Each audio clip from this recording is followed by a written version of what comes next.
Good morning girls. आज हम लोग एप्लीकेशन ऑफ डेरिवेटिव्स के चैप्टर में आएंगे और इसमें हम लोग शुरू करेंगे इलास्टिसिटी ऑफ डिमांड से। मांग की लोच। आप सब जानते हैं कि मांग की लोच मांग और कीमत में एक प्रतिशत अनुपातिक संबंध को बताता है।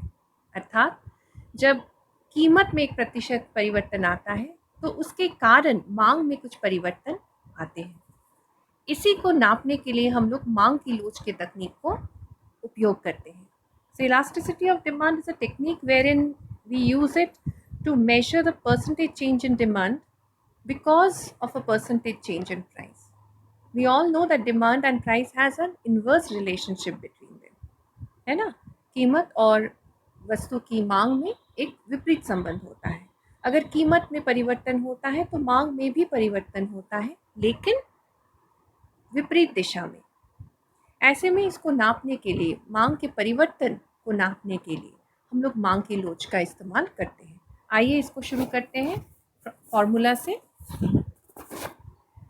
मांग की लोच को हम लोग ED द्वारा दिखाते हैं और उसका जो फॉर्मूला होता है वो है मांग में प्रतिशत परिवर्तन डिवाइडेड बाय कीमत में प्रतिशत परिवर्तन, जिसको हम लोग डेल्टा एक्स बाई एक्स और इसका परसेंटेज निकालने के लिए इंटू 100 कर सकते हैं, है ना। We can just write this as, और change in price, percentage change in price को दिखाने के लिए delta P by P into 100। 100 gets cancelled, so we are left with delta x by delta P by P। यहाँ पे x quantity को दिखाएगा, demand की क्वांटिटी को, और प्राइस P से डिनोट किया जाता है। इसको हम लोग ऐसे भी लिख सकते हैं, delta x by x divided by into हो जाएगा P by delta P, which is equal to delta x by delta P into P by x. Okay, अब ये डेल्टा x क्या है? डेल्टा x को हम लोग dx बाई dp के रूप में भी लिखते हैं, क्योंकि डेल्टा चेंज को दिखाता है, डी भी चेंज को ही दिखाता है। So we will write as dx by dp into p by x। This is the formula of our elasticity of demand. We will remember this formula for the next couple of days to solve the problems. Now, if we are given a function, what do we have to do? We have to find out dx by dp। p और x निकाला जाता है या दिया रहता है, और फिर उसको हम लोग इलास्टिसिटी ऑफ डिमांड निकालने के लिए इस फॉर्मूला में बिठा के सब्स्टिट्यूट करके will work it out. Okay, we have to remember one thing. Normal goods के लिए elasticity of demand is always negative, so there will always be a negative sign। इसीलिए हम लोग इस नेगेटिव को रूल आउट करने के लिए we can use this mode। जब मोड यूज़ करेंगे तो हमें नेगेटिव या पॉजिटिव का ध्यान रखने की ज़रूरत नहीं पड़ेगी। So we can do with this formula itself। Now let us take up an example। इस उदाहरण में दिया गया है कि मांग का वक्र जो है, मांग फलन, demand function is given as 20 minus p square. यहाँ पे x को p का फंक्शन दिया है डायरेक्टली, तथा price is equal to 2। At price is equal to 2 हमें क्या निकालना है? मांग की लोच। So we have to find out elasticity of demand at price 2 rupees when demand function is 20 minus p square।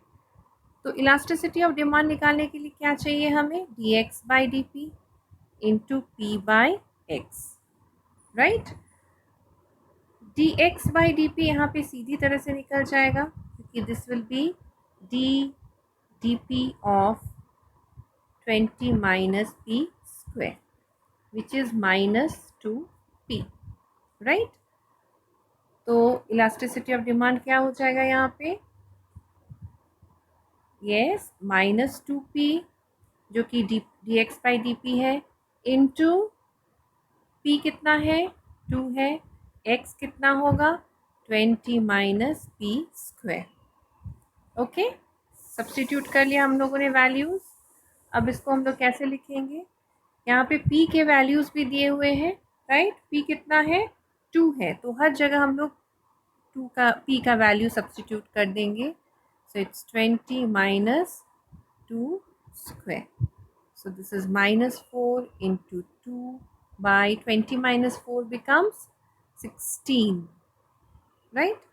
So 1s are 8s are 8 2s 2 4 1s are 4 2s are. So it becomes minus 1 by 2. So elasticity of demand, this is a normal product because it has a minus sign in front of it, and this half which is less than 1. So we can say the commodity has a relatively low elasticity or relatively inelastic demand. Okay, let us do another. Let us take another demand function. Okay, we have another demand function which is given by P is equal to 10 e to the power minus x by 2. ये demand function हमें दिया गया है, ये मांग फलन है, ठीक है। इस मांग फलन से हमें क्या निकालना है? हमें मांग की लोच निकालनी है। मांग की लोच का क्या फॉर्मूला है? dx by dp into p by x। p दिया हुआ है, ठीक है। तो यहाँ से हम क्या करेंगे? p से हमें dx by dp निकालना है, लेकिन इसको, इस फंक्शन को जब डिफ्रेंशिएट करेंगे तो dp by dx निकलेगा, है ना। तो हम लोग पहले dp by dx निकाल लेते हैं। dp by dx which is d dx of 10 e to the power minus x by 2। इसको डिफ्रेंशिएट करेंगे तो आएगा 10 e to the power minus x by 2 into minus half, ठीक है।